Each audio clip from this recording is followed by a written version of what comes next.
A very clear picture of a creepy guy and a really clear question.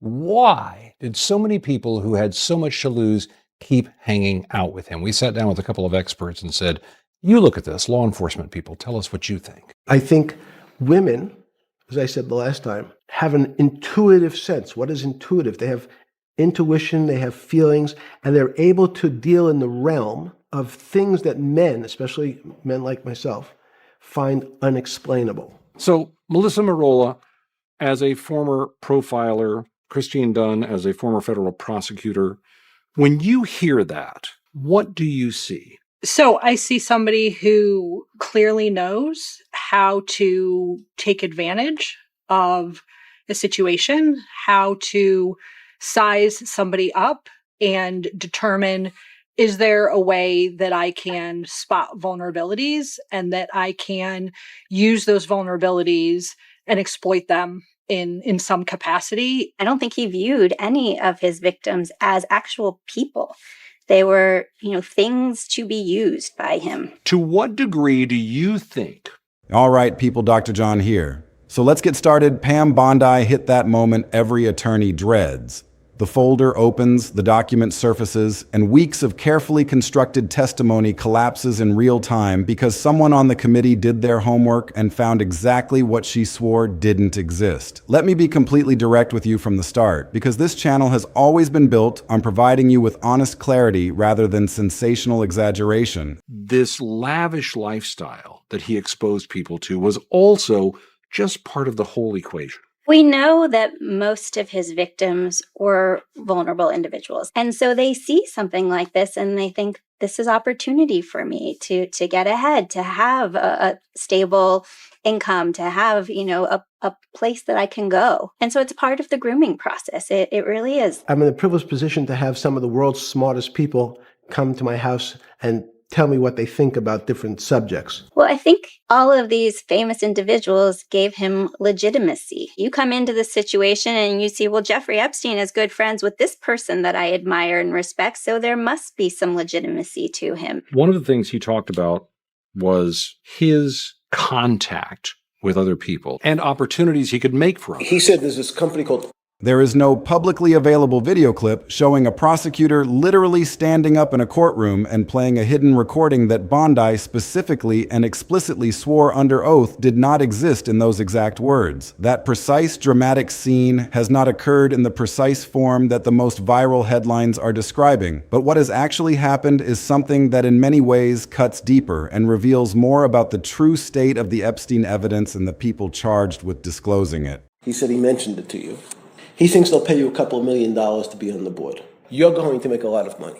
You're definitely going to make a lot of money. By being connected to Jeffrey Epstein, it opens up a world of contacts and profitable opportunities. That is hard to say no to. And maybe that's why people were willing to overlook some of these red flags. I think he played his part very well. He knew what worked. He clearly liked to present himself as, and other people saw him as, very intelligent. How do you describe in intelligence, deception? Kids who never lie aren't very smart. They're not very intelligent, right? Do you see an intelligent mastermind, though, or do you see a con man? He fits what we see in a lot of our domestic violence cases when we see somebody who has the ability to physically, emotionally, mentally, psychologically continue to dominate.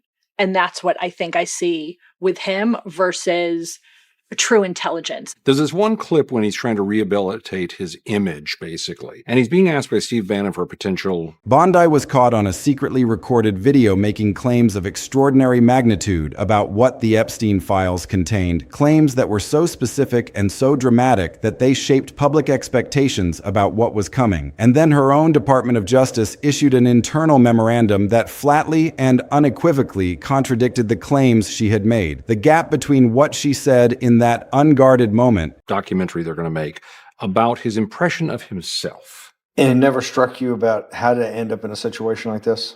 No, that would be probably means I would be too self-aware. You're suggesting I was somewhat depressed, and how could this happen to me? I'm not saying depressed. I'm saying a moment of awareness of how could I get myself into this situation? No, I would just say how strange that this happens. It's strange. He's unable to accept blame, unable to feel regret, feel remorse. If he were still alive, I could see him continuing to proclaim his innocence. He just does not value the gravity of what he has done and will not and did not truly take responsibility. Do you think you're the devil himself? No, but I do have a good mirror. It's a serious question. Sorry. Do you think you're the devil himself? I don't know. Why would you say that? Because you have all the attributes. You're incredibly smart. You remember the devil is somebody the devil knows smart? The devil's brilliant. You read Milton's Paradise Lost. No, the devil scares me. I mean, he's acting like he's the victim here. Correct, which is not surprising. He was charming and he was able to give people what they wanted. And people wanted to believe it so that they could stick around in this Shangri-La that he created. And that is what you have going on and why it went on for so long. And what her own department's official review found is so vast that it cannot be bridged by any explanation that preserves her credibility intact. The sequence of events that brought us to this point began with promises that were never kept. Bondi assumed the position of Attorney General with a very clear and very public commitment to transparency regarding the Epstein case. She spoke about the files in terms that suggested explosive revelations were imminent. It was really informative to sit down with these experts and see what they can see here, because I'll tell you, there is so much you cannot see here. We don't have the metadata on this. We don't know who took the video, where the video was taken, who was in the room, and some of it is so blacked out by the Justice Department, all you can see the edges of the frame. In that sense, this release leaves a lot to be desired, even as it's so much video you can barely start plowing through it. You know, and I understand this is a lot, but it would be nice if it said why parts of that were redacted or why you couldn't see parts of that, because it's also just so weird to hear from him and to hear his voice. Yeah, I think a lot of people really have never heard him speak, and to sit and watch him talk in these interviews and to see him moving around, it's just a very strange world, a little window into it, and I think there'll be more windows to come. Tom Foreman, thank you for looking through all that for us and showing it to us. It's illuminating for sure. Vice President Vance raising questions with this comment about Jeffrey Epstein and Pizzagate. One person sent an email to Jeffrey Epstein saying, oh, there were some really nice pizzas and grape sodas or something like that. And I remember it sounded like the Pizzagate conspiracy theory, but here it was in an email from a guy. And my reaction to that was, we should absolutely investigate that person. She described evidence of such magnitude and such depravity that people across the entire political spectrum began to believe that finally, after years of waiting and years of cover-ups and years of powerful people escaping accountability, the full truth about Jeffrey Epstein's network was about to be revealed. She positioned herself as the person who would finally deliver what multiple previous administrations had failed to produce. It is unclear what Vance is referring to, but it's just one of a multitude of questions that the Epstein files raised. For some Epstein survivors, the files have raised more questions than answers. And that is the case for Danielle Bensky, who returned to the townhome where Epstein abused her in search of those answers. MJ Lee is out front. You okay? Yeah. It's just not easy to see. It holds a lot. And just who I was before I stepped into these doors and who I was after. It's so long ago, but I think now, after becoming a parent especially, you start to realize that 17 is so little, I remember standing right there. There was the JE on the side. It would have been here. Yeah. What did you think you were coming here for? What were you told? To be a masseuse, yeah. He was nice to meet you, shook our hand, and then just got down on the massage chair or on the table. And then she sat down for a conversation that she did not realize was being recorded, and she said something that now stands as the central contradiction of her entire tenure at the Justice Department. The recording captured Bondi making a claim of staggering specificity. She stated that the Epstein evidence included tens of thousands of videos depicting child abuse material. Let the magnitude of that number settle in your mind for a moment. And was you start up here, you start down on your legs. So it wasn't until the second time when you came by yourself? He said, ballerinas are crazy and they love to get naked, right? And, if you want to be a ballerina, is that are you like that, right? Do you like to get naked too? You should totally try it. And I got naked and massaged him. So it was a gradual Yes, process. very gradual. And that's part of the grooming process and grooming tactics. Look at how many cameras there are. 1, 2, 3, 4, 5, 6, 7, 8, 9. So like that was what I expected to see when we were originally looking through the files. I was expecting to see a lot of footage of girls at least in and out. Nobody has that footage. Yeah. So where is that footage? That footage is among the things that Danny began searching for when President Trump's Justice Department recently released the Epstein files. Tens of thousands, not dozens, not hundreds, not even a few thousand. Tens of thousands of videos, each one representing an act of unspeakable cruelty against a child, each one representing evidence that could identify perpetrators and bring them to justice. This was not a vague suggestion or a casual estimate. This was a specific numerical claim made by the Attorney General of the United States about the most sensitive category of evidence in the most notorious criminal case in the country. What she found instead was what she told law enforcement about Jeffrey Epstein in 2008 when she was subpoenaed by the FBI. And I was like terrified. So I remember calling my mom. Yeah. And my mom had said, you're going to derail your whole life, and something that Jeffrey had already said to me multiple times. Basically, you'll be brought up on prostitution charges. That's the headspace you were in. Completely. And so I kept walking back, like the amount of times, the level of abuse, I blamed it on a friend a lot of the time. Let's go through it a little bit. Yeah. This person became very upset, and Jeffrey ended up throwing the money at her and yelled at her to get out of his home. That was me. That was you. So, well, you're talking about friend. your experience as though you're somebody else. Yes, because that is disassociation. If I can remove myself and I can look at it as if it's someone else, then I don't have to experience it again. Danny was interviewed by the FBI one more time in 2019 about Epstein. She said she again was unable to share the full truth. I find it so hard to reread these and look at these because it's like, why couldn't you just be honest? Why couldn't you just tell someone? Danny also found her MySpace account from 2008 and photos of familiar rooms and objects inside of Epstein's townhouse. I sense that with you, there's this fear that this moment is going to pass. There are people out there right now, 17-year-old girls right now in parts of the U.S. that are being exploited and trafficked, right? So I think that When people heard that number, they naturally and reasonably concluded that the Epstein files contained a trove of video evidence of staggering proportions, evidence that would implicate countless individuals and expose the full scope of the trafficking operation.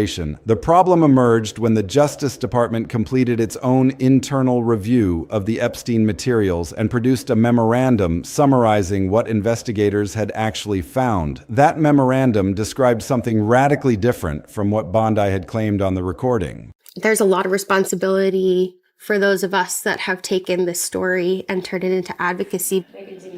This was part of a claim that I had to actually tell my story for the first time. My mom was diagnosed with a brain tumor called an acoustic neuroma. We looked at my mom's scans, and he said that all it would take was one phone call to Mount Sinai to get her the top of the line care.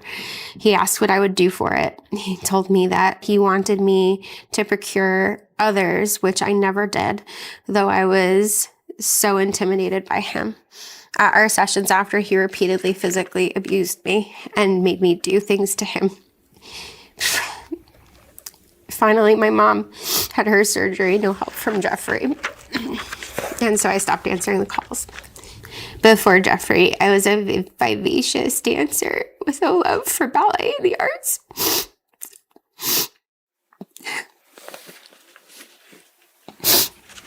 After Jeffrey, I quit dancing because I couldn't look at myself. I couldn't look at my body in a leotard.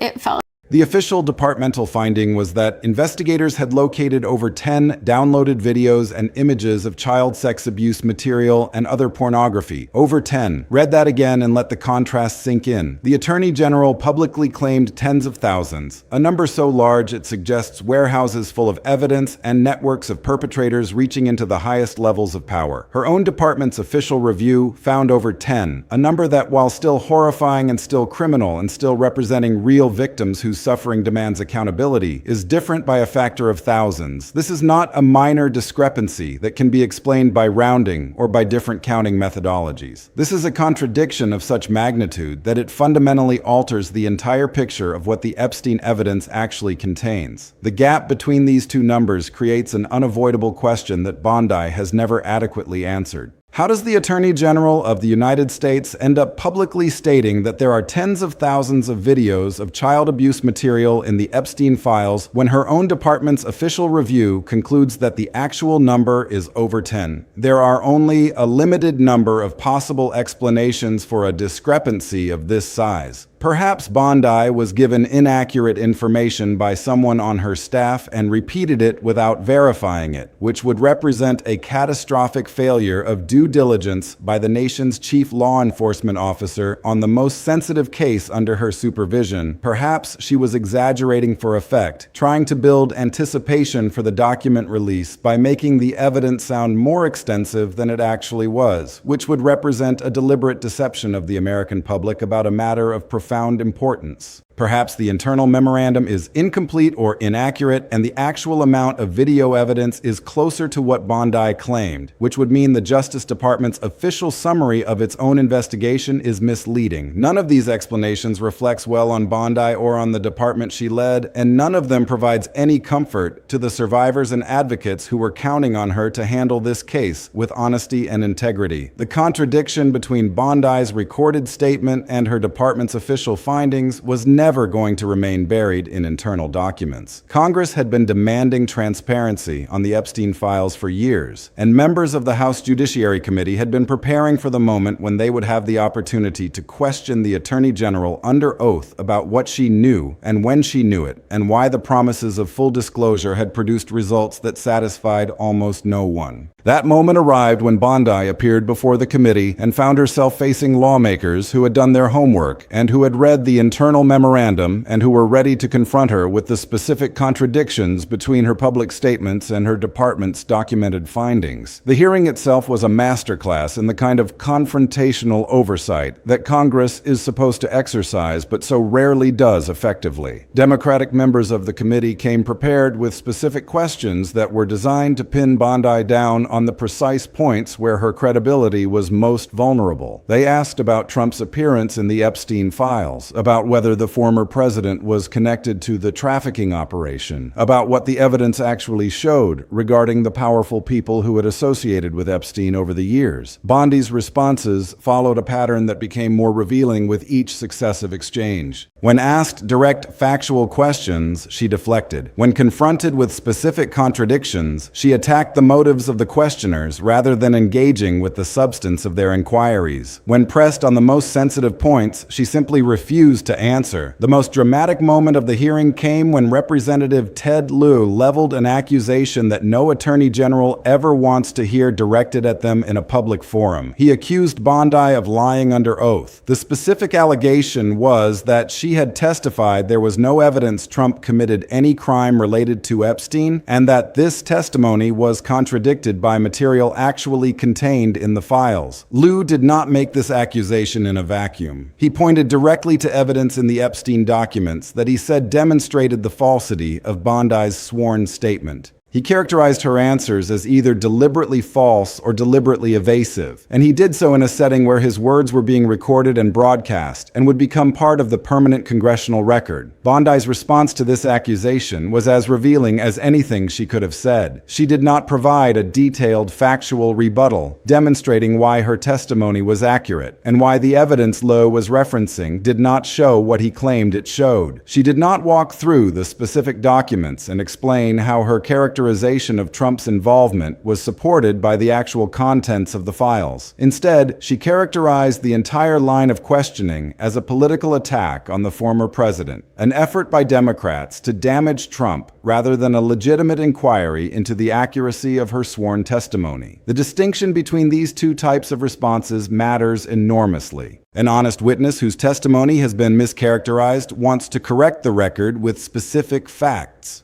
A witness who deflects to political arguments when confronted with specific contradictions is behaving in a way that suggests the factual defense is not available. When the hearing concluded and the cameras stopped rolling, the Democratic members of the committee did something that transformed the confrontation from a single dramatic day into an ongoing accountability mechanism. They published a document listing 15 specific questions that Bondi had refused to answer under oath. 15 questions, each one addressing a different aspect of the Epstein files and the Justice Department's handling of them. The questions covered territory that Bondi had promised transparency on, but had declined to address when given the opportunity under penalty of perjury. Questions about Trump's appearance in the files. Questions about the specific decisions that determined what got released and what stayed redacted. Questions about the contradiction between her public claims about the volume of evidence and her department's official findings. Questions about subpoena compliance and document preservation and the handling of witness testimony. The publication of these 15 unanswered questions was an extraordinary act of institutional accountability when members of Congress create a formal public record of what a witness refused to say under oath. They are doing something that goes beyond scoring political points. They are mapping the contours of the information that is being withheld from the American people. They are creating a document that will persist long after the political dynamics of the moment have shifted. A document that future investigators and future Congresses and future historians can use to understand what the Attorney General chose not to address about the most notorious criminal case in the country. The 15 questions are not just a press release designed for the news cycle. They are a permanent accounting of the gaps in the transparency that was promised and not delivered. The reaction to Bondi's performance at the hearing and to the broader pattern of her handling of the Epstein files came from a direction that made the political situation even more untenable for her. The criticism did not come exclusively from Democrats, which might have been dismissed as partisan attacks that carried no weight with the administration she served.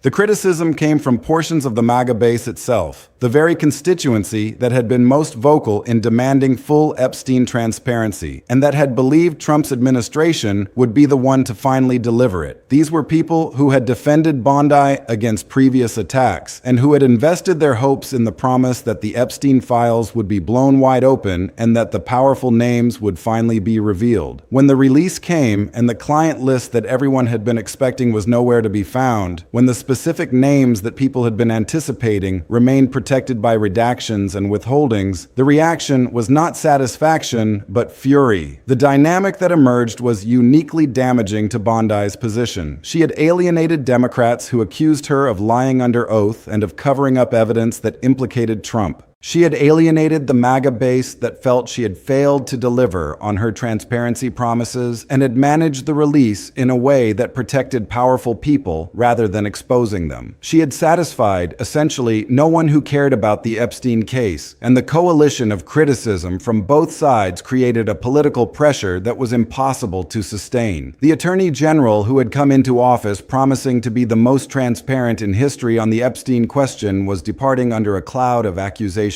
from every direction, leaving behind more questions than answers about what the files actually contain and why the full truth remains hidden. The broader pattern of Bondi's behavior throughout the Epstein controversy deserves examination because it demonstrates that the specific contradictions and deflections were not isolated incidents, but part of a consistent approach to managing the tension between promised transparency and political sensitivity. The disclosures were repeatedly postponed. Each delay was accompanied by explanations that sounded reasonable in isolation, but that accumulated into a pattern of the truth always being just around the corner, always about to be revealed, never actually arriving in the form that had been promised. The dramatic public claims about the scale and nature of the evidence turned out to be contradicted by the department's own official findings. The combative posture toward anyone who asked uncomfortable questions, the refusal to answer specific inquiries under oath, the characterization of all criticism as politically motivated. These elements combined to create a picture of an attorney general who was managing a narrative rather than delivering transparency. The departure of Bondi from the Justice Department in the wake of this controversy raises questions that extend far beyond her individual tenure. The Epstein files remain under the control of the department she left. The redactions she oversaw or allowed remain in place. The 15 questions she refused to answer remain unanswered. The tension between her public claims of tens of thousands of videos and the department's finding of over 10 remains unresolved. The survivors who were promised that their suffering would finally be acknowledged and that the people who harmed them would finally be held accountable are still waiting. The advocates who have dedicated years to demanding full disclosure are still demanding. The political base that believed this administration would be different is still wondering whether their trust was misplaced. The specific question that the secretly recorded video raises is whether Bondi was deliberately inflating the scale of the Epstein evidence to build political support, or whether she was repeating information that she had been given, and that turned out to be dramatically inaccurate. Either possibility represents a failure of the office she held. If she was exaggerating for political effect, then the Attorney General of the United States was misleading the public about evidence in a child trafficking case for personal or political advantage. If she was repeating inaccurate information without verifying it, then the chief law enforcement officer of the country was negligent in her handling of the most sensitive case under her supervision. There is no third option that preserves both her credibility and her competence, and the fact that she has never provided a clear explanation for the discrepancy suggests that no such explanation exists that she is willing to state publicly. The recording itself has become a symbol of the gap between what was promised and what was delivered. It captures the Attorney General in an unguarded moment, speaking without the careful lawyering and political calculation that characterized her formal public statements. In that moment, she said something that she presumably believed to be true, or at least wanted others to believe was true. And that statement, when measured against the official findings of her own department, collapsed under the weight of its own inaccuracy. The recording did not need to be played dramatically in a courtroom for its significance to be understood. Its existence and its content and its contradiction with the official record are damning enough without any theatrical embellishment. The 15 unanswered questions published by the committee represent a challenge that Bondi has never met. They are sitting in the Congressional record, a permanent reminder that the Attorney General was asked specific questions about the most important case in the country and chose not to answer them. Future Congresses can return to those questions. Future investigators can use them as a roadmap for what still needs to be uncovered. Future journalists can press future officials to address the gaps that Bondi left unfilled. The unanswered questions are a debt that the Justice Department owes to the American people, and that debt remains outstanding regardless of who occupies the Attorney General's office. The accusation of lying under oath is the most serious charge that can be leveled against a witness in a congressional hearing, and it is the charge that Representative Liu leveled against Bondi directly. The allegation is specific, that she testified there was no evidence Trump committed any crime related to Epstein, and that this testimony was false because the files contain material that demonstrates otherwise. Bondi's failure to provide a specific factual rebuttal to this accusation, her reliance instead on political deflection, leaves the question unresolved in a way that damages the credibility of the office she held. An innocent person falsely accused of perjury demands the opportunity to clear their name with evidence. A person who cannot produce that evidence changes the subject and attacks the accuser. The client list question remains the central mystery of the entire Epstein saga, and Bondi's handling of it exemplifies the broader failure of her transparency promises. For years, across multiple administrations and multiple attorneys general, the demand has been consistent: release the names of the powerful people who participated in Epstein's trafficking operation. The expectation that Bondi helped create was that her tenure would finally produce that list, that the files would contain a document or documents identifying the individuals who had purchased access to Epstein's victims. When the release came and no such list was included, when Justice Department officials explained that no single master client list existed in the form that the public had been led to expect, the disappointment was profound, and the suspicion that something was being hidden intensified. The millions of pages that were released, primarily after Congress forced disclosure through legislative action rather than through the voluntary transparency that Bondi had promised, created an impression of openness without delivering the specific accountability that people were demanding. The volume of paper was overwhelming, but the information that mattered most, the names, the connections, the evidence of who did what and when, remained elusive. The sheer quantity of released material made it difficult for anyone without significant resources to determine what was actually being disclosed, while the specific details that would identify powerful perpetrators remained protected by redactions and withholdings that the Justice Department defended as necessary for privacy or investigative reasons. The departure of Bondi from the Justice Department does not resolve any of these issues. The files remain, the redactions remain, the unanswered questions remain. The contradiction between the secretly recorded claim and the official memo remains. The accusation of perjury remains unresolved. The survivors remain waiting. The political movement that believed transparency was finally coming remains disillusioned. The next Attorney General will inherit all of these problems, and the question of whether that person will do what Bondi promised and failed to deliver is the question on which the future of Epstein accountability depends. The deeper significance of this entire episode extends beyond any individual attorney general or any specific congressional hearing. What the Bondi controversy reveals is the persistent gap between what the American people are told about evidence of elite criminality and what the institutions of government actually disclose. The pattern is familiar and it repeats across administrations and across parties. Promises of transparency are made, expectations are raised, dramatic claims about the evidence are publicized, and then the actual release of information